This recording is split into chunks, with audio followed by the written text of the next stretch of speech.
This is a third update. I'm going over the changes in my portfolio. The market has finally stabilized in the last few days. I think it is a good time to talk about the progress. As you can see, I'm down roughly 7.33% year to date. The huge spike here is pre-virus with NEO around $5 at the high.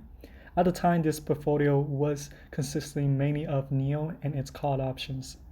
Now the portfolio has a few more holdings. I'm going over what my plan is for this month and the logic behind the compositions. Again, I'll be holding up to no more than 5 companies. As you can tell by now, this is a very aggressive portfolio. So first, let's talk about what I have dropped since the last video. There were 2 holdings that I eliminated. First is American Airlines and the second is Boeing. I sold American Airlines because I need to raise some cash for STOR, STOR, or store capital. I sold Boeing because I cannot keep up with the premium and I don't like holding an option that is too far out of the money. So I sold both holdings and raised enough cash to add to my energy exposure and store capital. I really think that the oil market will be the first place to recover. Crude right now is around $20 per barrel.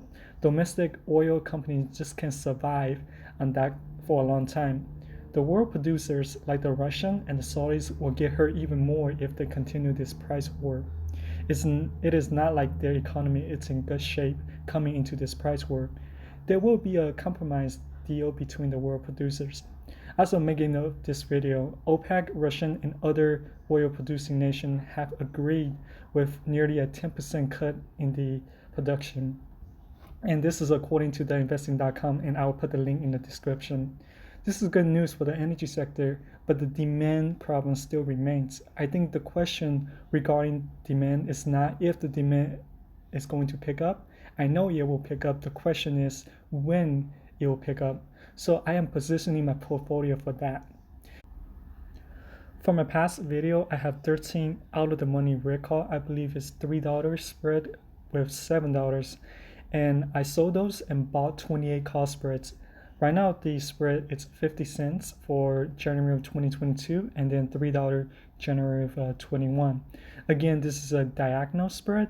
I think it is going to take some time for RIG to recover. If you don't know, RIG is an offshore exploration and production company. They are the best in the space with adequate liquidity to make do this environment. So the recovery for this company will eventually come, but I don't think it's going to recover until next year. The next position I bought with the cash I raised was XOM. ExxonMobil, again, is another best name in its industry. Highly dependent on oil recovery, and it's much safer than RIG. As you can see here, it's roughly around 8% yield. I have to double check that. But this one, it's another diagonal spread. As you can see, it's from $40 and $50 spread with 22 and 21. After that is STOR. This is a REITs or real estate investment trust. They lease properties to service retail companies and manufacturers. I believe the top 10 holdings include Bass Pro Group and AMC Dietrich. Other leases include restaurants, health clubs, and pet care stores. Basically, the business that they lease to is one that cannot be replaced by e-commerce like the Amazon. This is pretty much a real estate investment. Obviously, store is going to be hit hard by the current environment and with social distancing. These stores that they have leased to are going to have problems with ongoing rent. However, store had a recent meeting regarding with the current environment. In that meeting, they have reaffirmed their cash position and they're going to keep up with their current dividend. I believe right now it's around 7.6%. Lastly, I kept my NEO position unchanged. I have enough exposure to it, and I don't think I'll be adding to it unless it gets to the $1 level again. Overall, NEO is still a promising company, in my opinion. Their March deliveries have shown signs of recovery. So that basically will conclude this update.